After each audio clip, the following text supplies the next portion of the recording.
अगर किसी राज्य की राजनीतिक नब्ज को समझना है तो राजधानियों के शोर से दूर जाना पड़ता है, जमीन की आवाज सुननी पड़ती है। तो चलिए आज हम चलते हैं छत्तीसगढ़ और वहां के खल्लारी विधानसभा क्षेत्र की पड़ताल करते हैं। कभी सोचा है भारत के किसी गांव में एक वोट का असली मतलब, उसका वजन क्या होता है? इसी सवाल का जवाब ढूंढने के लिए हमारी पड़ताल का केंद्र है खल्लारी विधानसभा क्षेत्र 41। ये सिर्फ एक सीट नहीं, ये भारतीय लोकतंत्र की एक बड़ी गहरी कहानी का एक अहम हिस्सा है। तो सबसे पहले खल्लारी की बनावट को समझते हैं। देखिए, ये सीट मुख्य रूप से एक ग्रामीण सीट है, करीब करीब 88%। इसका मतलब ये है कि यहाँ की जिंदगी, यहाँ के लोगों की सांसें सीधे तौर पर जमीन से, मौसम के मिजाज से और फसल के चक्र से जुड़ी हुई हैं। और इसी जमीन पर आप देखेंगे 3 गहरे दबाव हैं जो यहाँ के राजनीति को शक्ल देते हैं, उसे आकार देते हैं। पहला, किसानों की वो परेशानी जो सालों से चली आ रही है। दूसरा, युवाओं में बढ़ती बेरोजगारी। और तीसरा, आदिवासी समुदायों के वो अधिकार जो संकट में है। एक बात साफ समझ लीजिए, ये सिर्फ चुनावी मुद्दे नहीं हैं, ये लोगों के दिल में बैठी गहरी शिकायतें हैं। इस संकट की गहराई को समझने के लिए बस एक आंकड़े पर गौर कीजिए, 1344। ये 2017 तक सिर्फ 2.5 साल के अंदर छत्तीसगढ़ में किसानों की आत्महत्याओं का सरकारी आंकड़ा है। ये सिर्फ एक नंबर नहीं है, ये कृषि संकट की असल मानवीय कीमत है। ये आजीविका का भी संकट है और सम्मान का भी। अब बात करते हैं युवाओं की। देखिए, पूरे छत्तीसगढ़ में युवा बेरोजगारी का आंकड़ा है 7.1%। लेकिन जब हम खल्लारी के छोटे छोटे शहरी इलाकों में देखते हैं तो ये आंकड़ा उछलकर लगभग 29.8% तक पहुंच जाता है। साफ है, यहाँ शिक्षा तो है, लेकिन वो अवसरों में नहीं बदल पा रही और इसी से गहरा असंतोष पनप रहा है। खल्लारी की राजनीति, जानते हैं, एक पेंडुलम की तरह है, कभी इधर कभी उधर। ये एक ऐसी स्विंग सीट है जिस पर किसी एक पार्टी का कब्जा नहीं है। क्यों? क्योंकि यहाँ का वोटर वो चुपचाप सब कुछ नहीं देखता।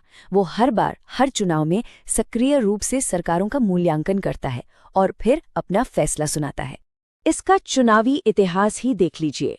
2003 बीजेपी, 2008 कांग्रेस, 2013 वापस बीजेपी और फिर 2018 और 2023 में लगातार कांग्रेस।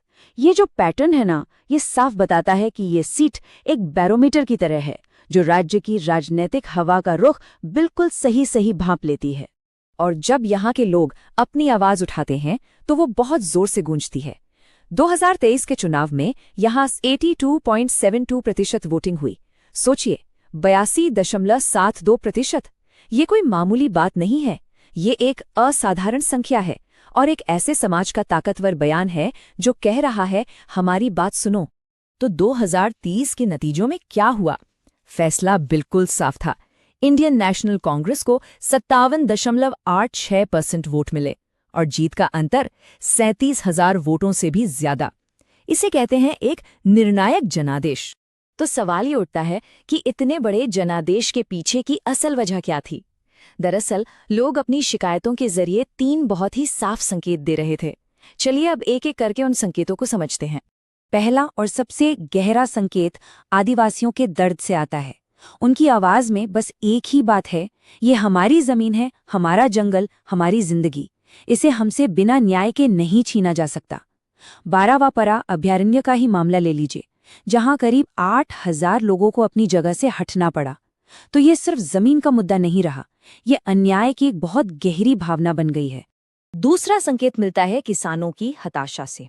अब देखिए, एक तरफ है राजनीतिक वादे, कर्ज माफी के, सिंचाई की गारंटी के, समय पर भुगतान के, और दूसरी तरफ है जमीनी हकीकत, बार बार पड़ता सूखा, कछुए की चाल से बनती नहरें और एमएसपी जो कभी पूरी नहीं पड़ती। वादों और हकीकत के बीच की ये जो खाई है ना, यही विश्वास को कमजोर कर देती है। तो फिर सवाल ये है कि इन जटिल मुद्दों को सुलझाया कैसे जाए, लोगों का भरोसा दोबारा कैसे जीता जाए? इसका जवाब एक 4 आयामी या कहें कि एक चतुर्मुख रणनीति में मिलता है। एक ऐसा ढांचा जो शासन को सीधे लोगों की बुनियादी जरूरतों से जोड़ता है। इस रणनीति के 4 चेहरे हैं, या कह लीजिए 4 स्तंभ।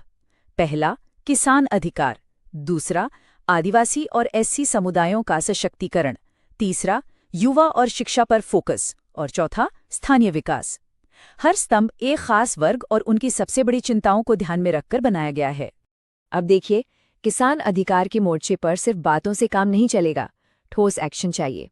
जैसे कि सिंचाई की परियोजनाओं को जमीन पर उतारना, फसल बीमा का पैसा समय पर लोगों के खाते में पहुंचे ये सुनिश्चित करना, स्थानीय स्तर पर धान खरीदी केंद्र खोलना, और सबसे बढ़कर अन्नदाता की जो भावना है उसका दिल से सम्मान करना और उसे अपनी नीतियों का केंद्र बनाना।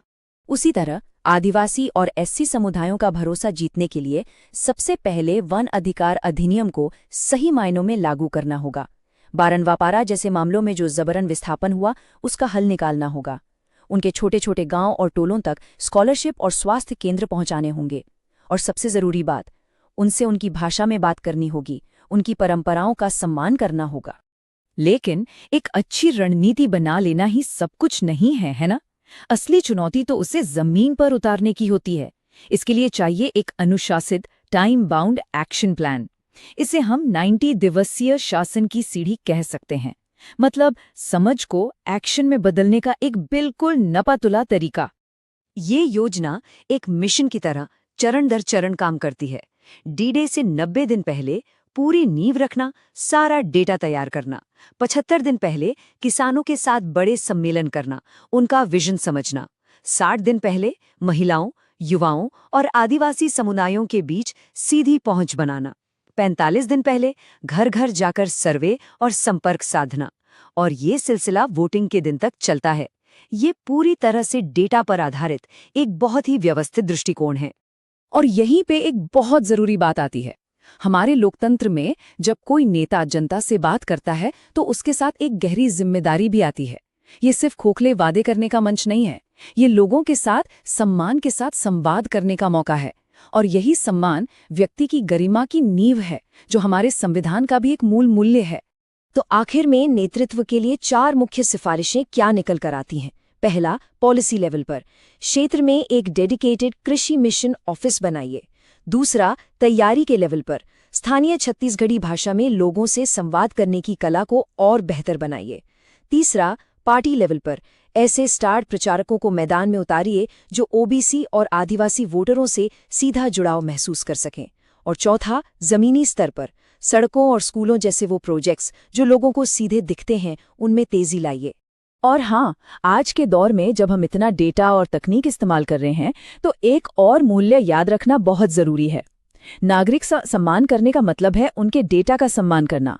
भारत का जो कानूनी ढांचा है वो साफ कहता है कि किसी भी नागरिक की जानकारी का इस्तेमाल करने से पहले उसकी सहमति लेना जरूरी है, और यही सहमति भरोसे की असली बुनियाद है। ये सब हमें एक आखिरी और शायद सबसे अहम सवाल पर ले आता है। जब चुनाव हो जाते हैं, वोट गिने जाते हैं, जीत हार का फैसला भी हो जाता है, तो उसके बाद असल में बचता क्या है? क्योंकि असली जीत वोटों के मार्जिन में नहीं होती। असली जीत उस मार्जिन में होती है जिससे लोगों की जिंदगियां बेहतर होती हैं। चुनाव एक साधन है, मंजिल नहीं। और वो मंजिल हमेशा एक असरदार जन केंद्रित शासन ही होनी चाहिए। मेरे ख्याल में खल्लारी की जमीन का असली संदेश यही है। अगर आप भी एक जन केंद्रित नेता बनकर अपने क्षेत्र को आगे ले जाना चाहते हैं तो blueprintstrategies.ai से जुड़ें। हमें ईमेल करें mgr@blueprintstrategies.ai पर, या कॉल करें 08042041602 पर। हमारा मकसद है राजनीति से परे एक उद्देश्य।